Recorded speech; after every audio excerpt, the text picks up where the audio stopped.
is this muted? Testing, testing. Testing, testing. Okay, we won't know for a minute if that helped, but hopefully it does.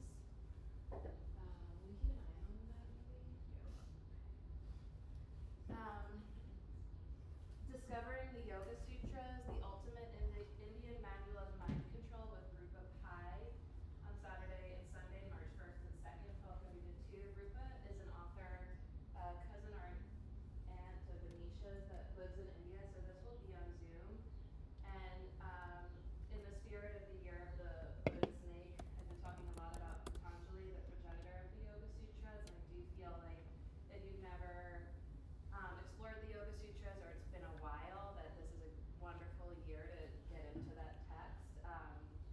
The authorship of the sutras, mythologically speaking, is said to be a sage who's serpent from the waist down and human from the waist up. And so the content of this yogic scripture, I think, speaks to the time that we're living in and the sort of virtuosity of the serpent energy. Family Yoga with Sarah on Saturday, March 1st, 10:30. Introduction to Yoga with Emma for folks really new to yoga or want some of those fundamentals. Saturday, March 1st at 12:30. Wow, there is so much stuff coming up. We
So Shakti means like power, or the power that animates all that is. Shakti is the consort, the divine feminine consort of this god that we refer to as Shiva.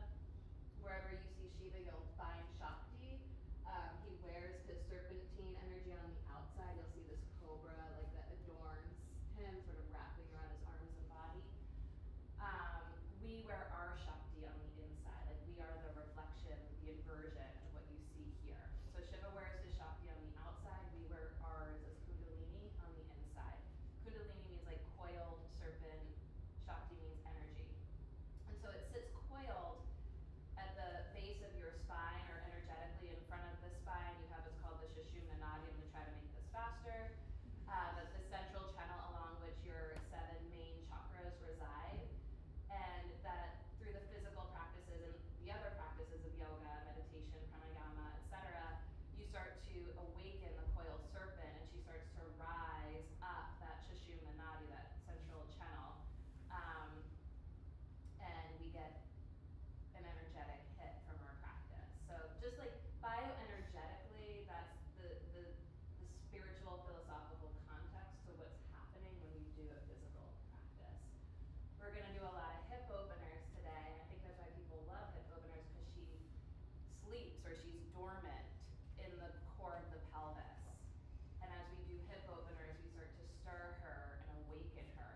And that's why the openness of the hips is so sort of primary and fundamental to all the other poses. We do hip openers in order to stretch the hamstrings. We do hip openers in order to stretch the quads. We do hip openers in order to safely engage the core without hurting the lower back. We do hip openers to do arm balances. Like, it's so fundamental. So there is this serpent energy within us, and as we stir her and awaken her, we feel more alive, more revitalized, more restored, more rejuvenated. Let's take as comfortable a posture as humanly possible for you in this moment. You can sit, you can recline. This is our time to center, to land, to ground. Take this moment here and now to notice where you are and how you are. To notice if there's anything in particular that you need or want from your practice of yoga today. In other words, receive yourself as you are. How do you feel? And is there anything in particular that you would like to feel more of? And if so, that may become an intention for your practice today. Is there anything in particular you want to feel more of? Perhaps inner peace, courage, compassion, balance, whatever it is.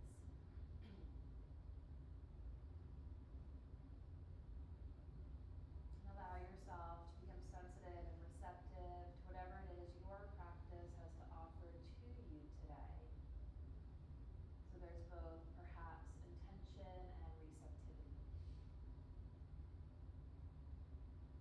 The physical practice of yoga is first and foremost in service to the breath. We might call prana, the vital energy that fills us, surrounds us, and connects us to each other and all that is. The physical practice is an opportunity, really a strategy for aligning ourselves, engaging ourselves, and stretching ourselves through aligned engagement in order to really optimize and enhance our capacity for breath, for energy, for life. Through the practices and the strategies of yoga, we consciously, subconsciously, often in our culture, unconsciously embark on a journey of awakening the Kundalini Shakti. This inner source of very, very powerful energy. And as she awakens within us, we have an opportunity to feel more fully alive. In love with the gift of life and the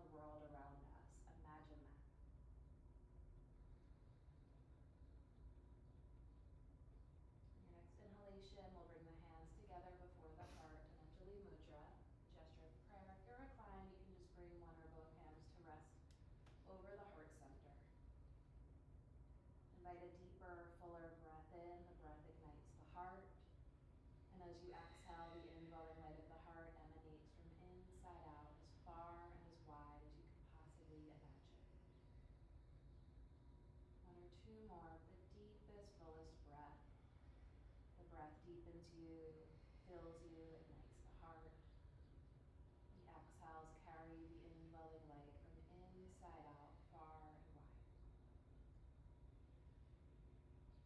Again, the entire physical practice of yoga is first and foremost in service to the breath, whose currents guide us, really turn us into the heart, where the voice of the true teacher resides, intrinsically peaceful, utterly powerful, and luminous. As we practice this deep-seated core energy and power in the pelvis rises up through the heart, all the way to the crown. We'll set the tone for our practice today by sharing the voices of our hearts and the sound of an Om. Feel free to join into the sound or just let it wash over you. Deep breath in.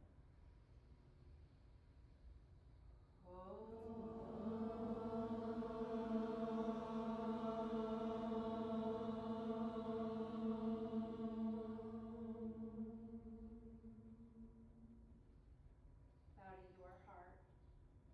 As best you can, keeping this connection inward, unwavering. Release the hands, blink open the eyes.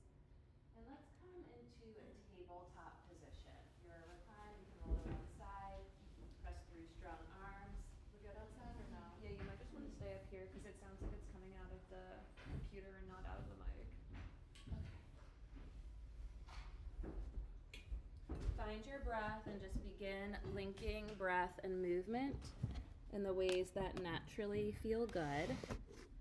Exhaling to round the back, inhaling to arch. Taking a full extra cycle of breath or two on each side of the stretch.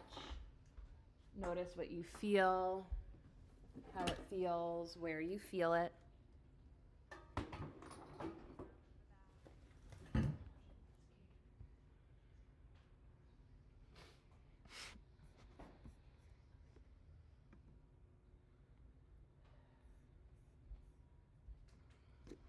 Oops.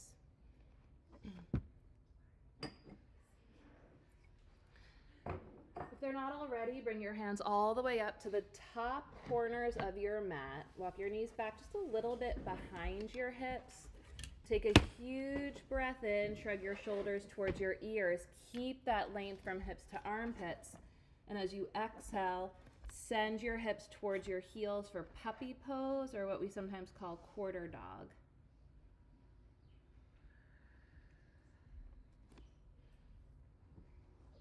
Breathe into what can't be seen, but can be felt. Okay, let's see, what's this go to? Inhale to table, shrug your shoulders, and as you exhale, bring your pelvis forward and down to the ground. Bend your elbows the absolute bare minimum to land right in cobra. Point your feet and claw your fingertips towards the back of your mat. Slide the palate back. And as you exhale, tuck your toes, roll over your knees, take it back to puppy. Big breath in through table. Exhale, hips come lowered towards the ground, shoulders up and back. Inhale for cobra. Exhale to puppy. And one more time, just like that, together at your own pace.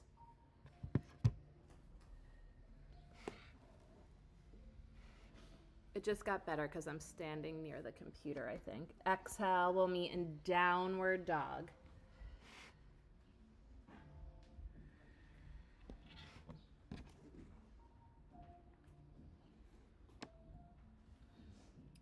Can pedal your feet from side to side.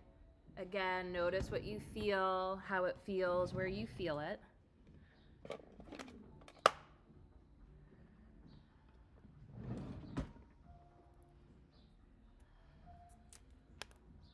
We're going to go out on the mic for a moment. I'm trying to fix it.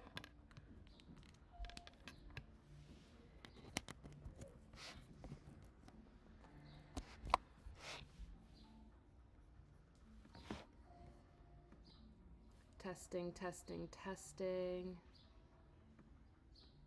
Testing, testing, testing. Testing. Okay, maybe just Melissa, if you can come up here and see if we get a message that it can't be heard. On an inhale, float your right leg high to the sky.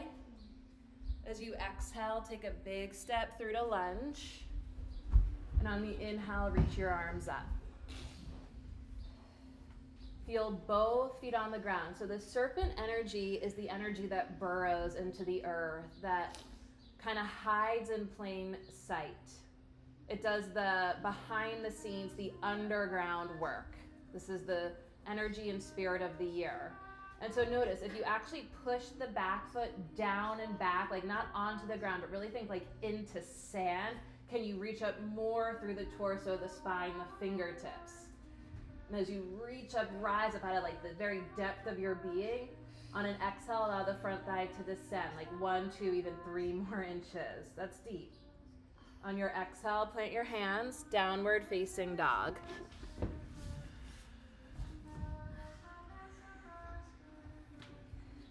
Pedal the feet a little bit. Notice any changes from side to side. So any of the lunges count as hip openers. And notice if you just feel more awake, more alive, more spacious and or grounded, probably more in the right side. It's like a little poking and prodding at the kundalini. On your inhale, float the left leg high. With your exhale, catch your lunge, follow your breath, not my voice. On the inhale, reach up, follow your breath, ride the breath. Pause, feel, notice both feet on the ground, especially the back foot. And as you push the back foot down into the ground, like down into sand, press the back knee and thigh up, reach up through the sides of the waist, the crown, the elbow creases, the fingertips. And as you reach up from the depths of your being through the fingertips, let the front thigh descend. One more breath. With your exhale, plant your hands, take it back to downward facing dog. Okay, I'm not sure what's happening at home, but I'm going to walk around the room a little bit and come back and check.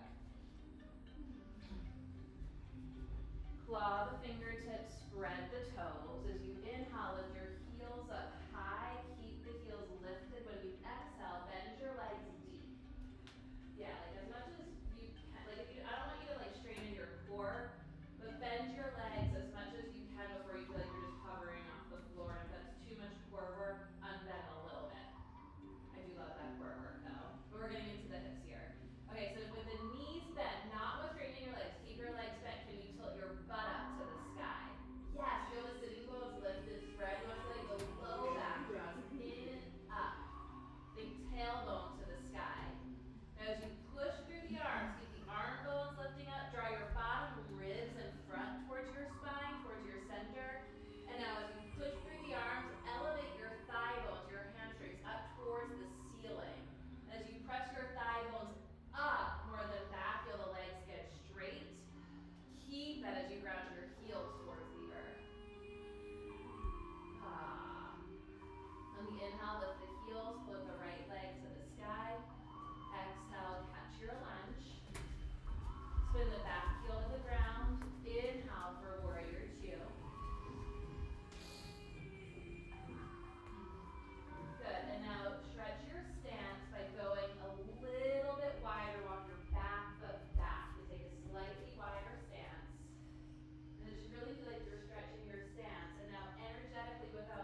tummy and toes point straight ahead.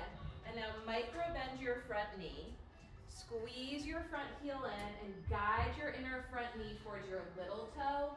And rather than pressing your knee back, press your thigh bone back to re-straighten the leg. From the core of your pelvis, from your deepest core power, your ground of being, root through the legs into the earth as though like into sand. And lean back over your shoulder blades. Gorgeous. On your exhale, pass through your low lunge, take it back to downward facing dog.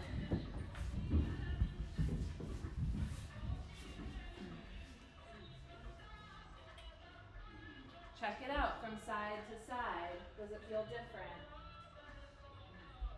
Find your breath. On your inhale, float your left leg to the sky.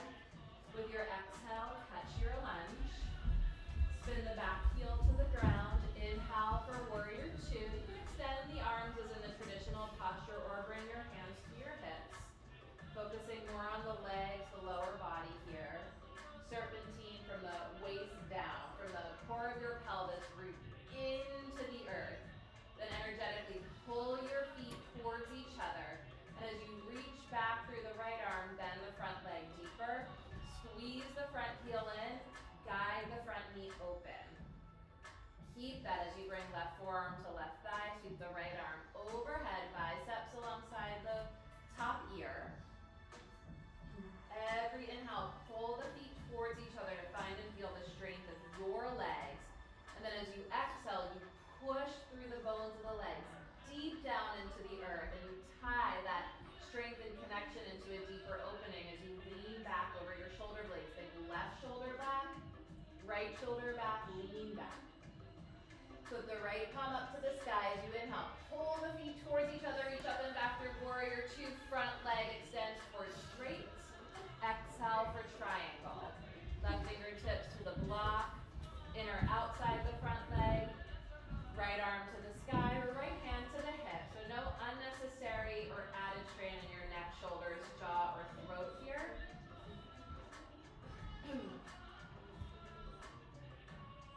As you inhale, pull the feet towards each other, draw the kneecaps up, find the strength of your legs from the ground all the way up into your center. And from the core of your being, as you push through the legs, micro bend your front knee, squeeze your front heel in, and guide the inner knee more open, like more than you think, more. We're gonna micro bend the knee, squeeze the heel in energetically, and guide the inner knee towards the little toe. Yes, and as you keep that, lean back over the shoulder blades for one more breath. On your exhale, pass through your low lunge, take it back to downward facing dog.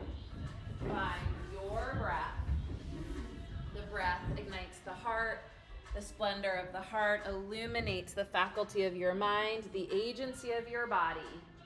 And here in this gift of conscious breathing embodiment, your inhale carries you to plank.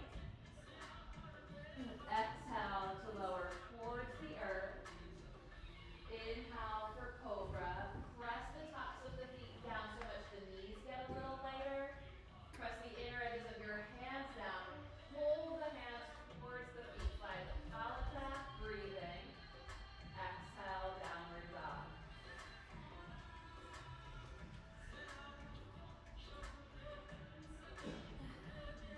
Push through the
toes point straight ahead. Big breath in, bend your back leg, and as you exhale, push off your back foot to come up balancing on your left leg. Cross your right ankle over your left thigh and sit deep into pigeon chair. Sit back, and you can reach forward, hinge forward to counterbalance the weight of the torso forward to take your butt way back. Yeah, way back. Flex your right foot, spread your toes, find your breath. Inhale to rise up. Exhale, thread the right foot back to lunge. Huge breath in, both feet on the ground. Exhale, plant the hands, take it back to downward facing dog. Find your breath. On your inhale, float the left leg high to the sky. As you exhale, catch your lunge. Like I'm in the way. Inhale, reach the arms up. Bend the back leg. Exhale, push off your back foot to come up balancing. Cross ankle over thigh. Sit deep into chair pose. Hinge forward, reach the butt back. Inhale to rise up. Heel the butt cheek with your right hand, find your right foot. Draw the right shoulder up and back. Hug the right knee to the midline. Make sure you're not locking that left leg. Softness through the left knee. We'll hinge halfway forward. Hug the back knee to the midline. As you inhale, hug the back knee in. Exhale, kick the foot back. Now super slow motion. Release the back foot. Extend through the back leg. Reach back and down. Inhale for crescent lunge. Exhale, plant your hands. Downward facing dog. Breath to heart. Heart to mind. Mind to body. Find your breath. On your inhale, float. That was same side twice? Okay, good. Was it that it was supposed to be, but now I'm not sure if it was. Okay, perfect. On your inhale, float your right leg to the sky. Is that true? Perfect. Step it through to lunge. On your inhale, reach your arms up. As you exhale, take a huge step forward. Cross ankle over thigh. Sit back into chair pose. Reach forward. Okay, like reach to, let's do the math. 2029. Reach to 2029, okay? Sit deeper. Inhale to rise up. Exhale, thread it back to lunge. Feel both feet on the ground. Huge breath in. Exhale, plant the hands.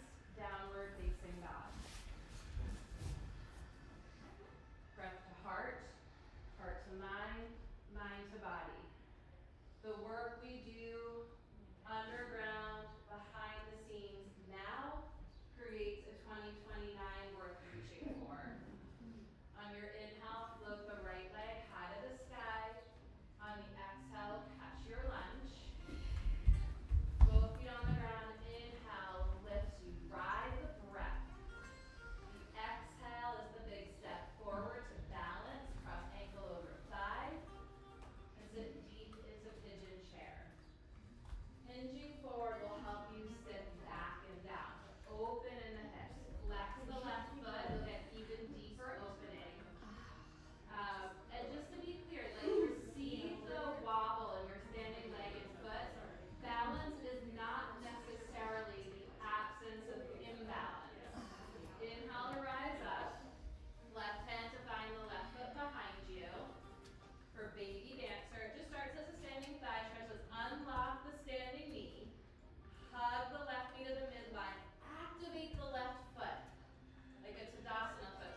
reach for your right foot. Press the right knee down as you draw the inner heel to the outer hip. It's called Ardha Vikasana. Press the right knee down and hug the right knee to the left leg as you draw the inner heel to the outer hip. Now on your next inhalation, sort of lift up, puff up through your chest, and as you exhale, kick your right foot back into your hand to straighten your arm. You can slide your left forearm in to come up taller. For some folks, not all, you might even replace your left elbow with your left hand and come into more of a cobra or up dog here. Breathe, feel, notice. And then gently release the right foot and make a pillow with your hands. And enjoy your breath. The breath, enjoy you. That is the nature and spirit of the breath. So the cosmology of the tradition is that the one, Shiva, becomes the two, Shiva Shakti. Shiva is inanimate potency, and Shakti animates that divine energy, gives it animation. And the one becomes the two, and then the two becomes the many. They consolidate themselves into the form of the breath in order to pour life into all that is. To see themselves in all that is. That's like the whole play of the cosmology, is that they have the power of infinite expression. And the way that they see themselves, experience themselves, express themselves, enjoy themselves, is in and as and through all that is, in every single one of us. And so just as they see themselves in us, as us, through us, this is the time we take to see ourselves as divine. And as we sort of poke at that inner latent energy inside of us, we open and expand our capacity to see ourselves and all that is as divine creation and life. Bring the legs together, try to get more weight on the outer fronts of your thighs. And then press the tailbone down, prop yourself up on your forearms. As the tailbone lengthens towards the earth, press the tops of the feet down so that your knees get a little lighter. Snap the inner heels together. Angle your right forearm in, and then bending the left leg with the left hand, find the left foot. You can draw the inner heel to the outer hip for Ardha Vikasana. Keep that back foot active as you press the left knee down and in. Turn the toes out. Okay. You're good.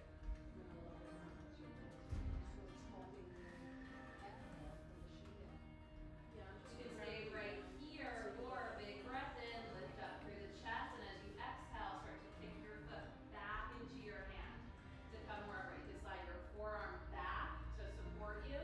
Your right hand could replace your right elbow.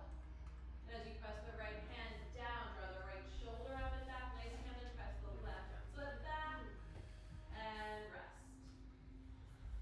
Take a pillow with your hands.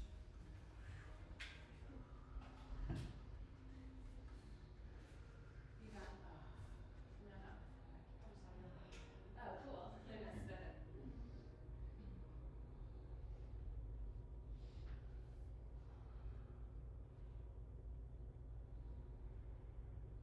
Okay, both feet, we're gonna bend the legs. Reach back for the outer ankles or edges of the feet. You can use a strap or hold on to pant legs as needed as well.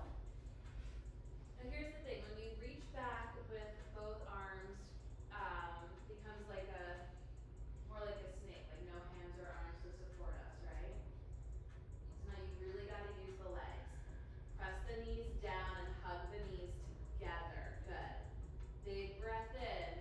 As you exhale, kick your feet back into your hands. You've gotta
quite so warm for this, but we're gonna come to lay so that the pelvis, again, so the seat of the Kundalini is a coiled serpent in the depth of the bowl of the pelvis at the base of your spine.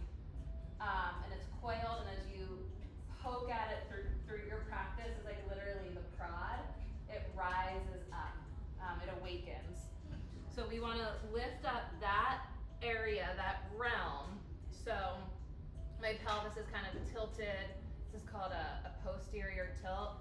My hip bones are elevated and my pubic bones moving towards the floor, and my knees feel heavier here. Too high, too low is not going to be as sweet. It's a little bit of a Goldilocks principle here. You got to find your sweet spot. And then we'll bend the legs, reach for the feet, and kick the feet back. It's like such a yummy, I could just stay here, yummy support. Couldn't stay here like this without the support. Okay, so a bolster will do. I think if you're more petite, it might be a lot. I'm like looking at you, it's probably fine actually. So bolster or blanket. The bolster is pretty dope as it turns out. And it's the frontal hip bones, so like right at or above your pubic bone. You kind of feel like it's tilting your knees towards the floor. So if you were a seesaw, the upper body is just naturally lifting more and the lower body's rounded more by virtue of the prop. You feel like it's sort of tilting you towards your knees. Yeah? If you feel like it's tilting you forward, you need to slide back. Yes. Does that help? Or no? Maybe the other way. If you feel like it's tilting you forward, slide forward. Why am I like moving back? My brain is not forward versus back. Then you need to move the blanket up and the body backwards. Did we get there? Okay. You like it better at your belly? Yeah, so that's so and like it's just really gonna depend on like the other thing, and I wasn't really gonna get so into the philosophy and cosmology, but in like the Vishnu tradition, the Vishnu models of yoga, you get like a lot of like straight lines this way, this way. If you look at the Shiva, he's like twisted, which I think is more emblematic, reflective of the state that we find ourselves in. So it's not gonna be like such a rigid, like this is where the prop should be to get you in a perfect line. It's a little bit like, where do you need the support? So find your just right. And then bend the legs. I feel like you need to scooch back too, like a lot this way. Yeah, so I can just look around there and like, for me it's lower down, but some of you might need it like higher to the bottom of your rib cage, it's looking like. You can scooch back too. So don't be afraid to like, taste, try and taste. Good, and then reach back for your feet, big breath in. As you exhale, kick your feet back, do 2 rows. You can release your feet and then, scoot your body way back so that it's more under your belly. Yeah, more under your belly for a lot. Natasha, more under your belly. Right this way. Yeah. Way more, good. Release. For almost everyone in the room, more under your belly. Was it under my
actually just keep your legs straight, because I'm just doing this to be demonstrative. Press the tops of the feet down so much the knees and thighs lift.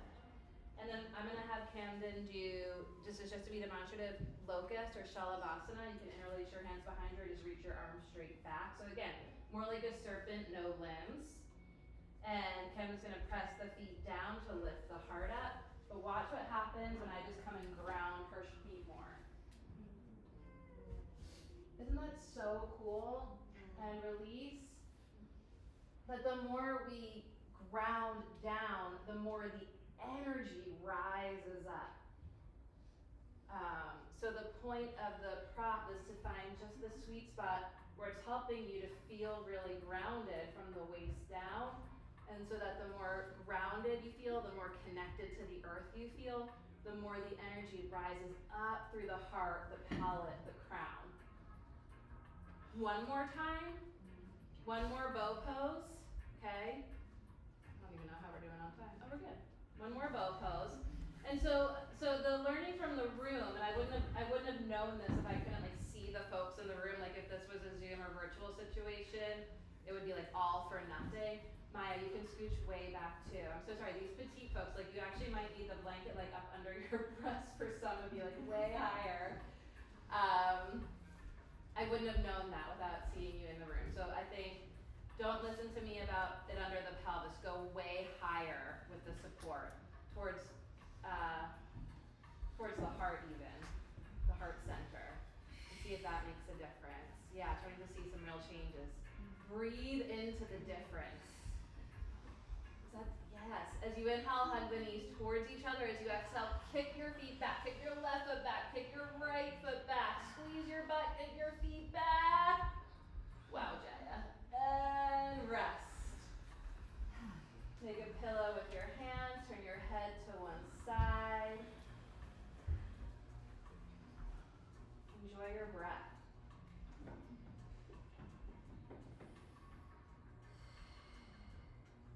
Turn your head to the other side. Now we kind of want to weave some of the impression there that leads into the next posture. We're going to go into Ekapada Rajakapatasana prep with a thigh stretch. We'll meet in downward dog. Take your time through puppy or child's pose if your low back wants you to linger there. And down dog with knees bent.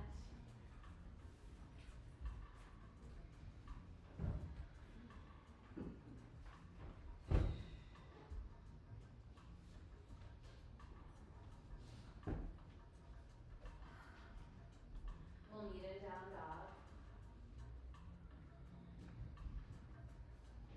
And let's take the right knee through to pigeon crab, right knee behind the right wrist, or replaces the right wrist. Bring your blocks high to frame your hips.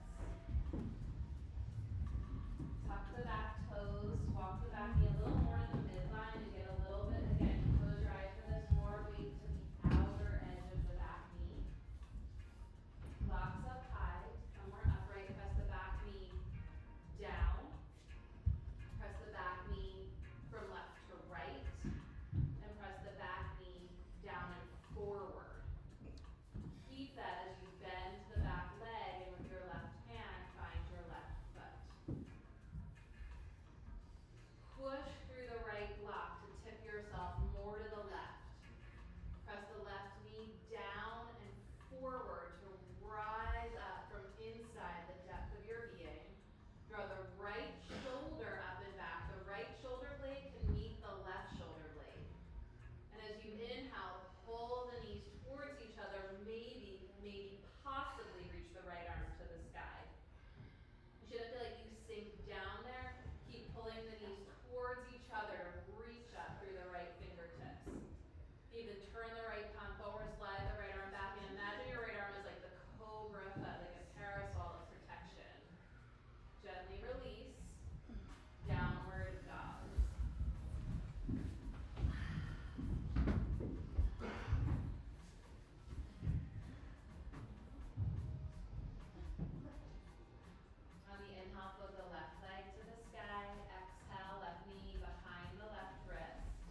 flex the foot.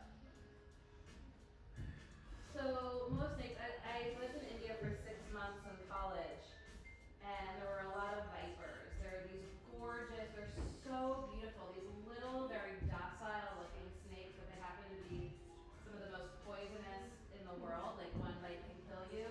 I worked on a farm where the main guy would get bit by them every week, live to tell. But it's for the most part, most snakes and vipers in particular, they're docile, they're shy, they're beautiful, and they only bite when, if they have to, out of protection. And out of protection, they're poisonous, they're lethal, they're deadly. And I just think that I want that downward dog left leg high to the sky. This is the season, the year of the wood snake, to be lethal in the spirit of protection. Not to go out there and kill people, is not what I'm saying. I'm just being mindful metaphorically. That in our role as the yoga of the householder, the ahimsa value and virtue, the non-violence, non-injury, non-harm, you can rest in child's pose when you're ready, pedal it out in downward dog, is in service of protecting those and that which is most vulnerable. And we come to the practice of yoga as householders, bless you, in order to cultivate the wood element is about growing and expanding the stamina, the endurance required in a world that is exhausting, no doubt, in a world that is exhausting with lives that can be at times exhausting. We come here to awaken the Kundalini Shakti in order to have the energy to protect that which is most vulnerable, to be the viper. For the most part, to hide in plain sight, when seen, to let people be awestruck by our beauty, but otherwise hidden in and on the ground. And we only strike out of necessity in the spirit of protection. We'll come onto the belly. Roll onto the back. Let the knees be bent here, feet on the floor as wide as the mat.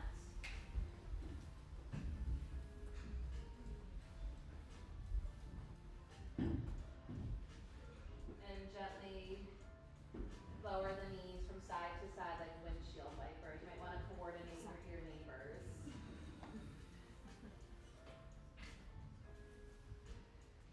Slowly at your own pace, just to release the lower back.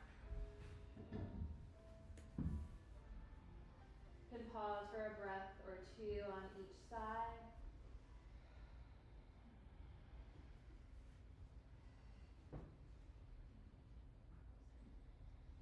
And then again, I keep coming back to this image of the snake shedding its skin. Its natural inclination, its nature towards renewal. And how it has to rub up against the outer environment to sort of put a cut in the face of its skin. The way the world is so in our face. And then as it rubs up against the outer environment, it can inch its way out of its skin towards renewal. You can hug your knees in towards your chest, wrap your arms around your legs, give yourself the sweetest, most loving embrace. And as you wrap yourself around yourself, just a moment to consider, to contemplate if there is anything in your practice, in your life, your relationship to yourself or those around you that you would like to renew. A renewed intention or a resolution for this year of the wooden snake. What do you want to see grow? What do you want to renew? What do you want to feel more of?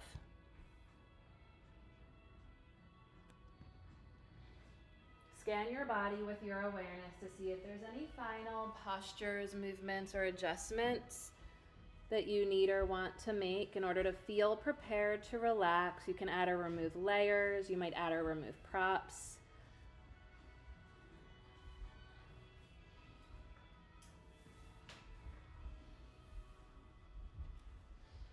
And as you feel ready,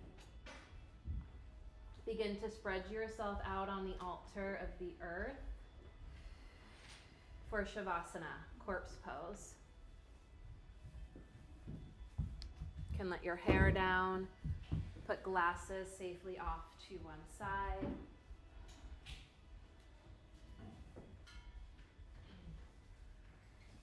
And as you place yourself down to rest on the altar of the earth,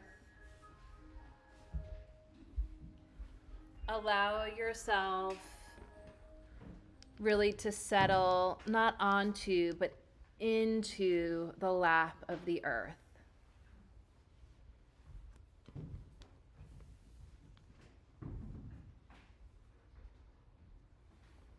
Like the serpent that burrows beneath the surface. With each consecutive exhalation, allow yourself to soften, to settle. With each consecutive exhalation, allow yourself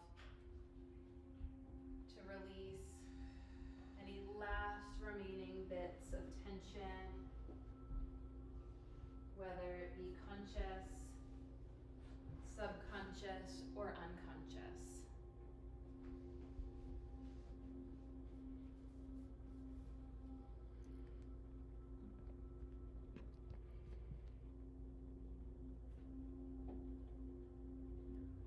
Let the breath hold your vision.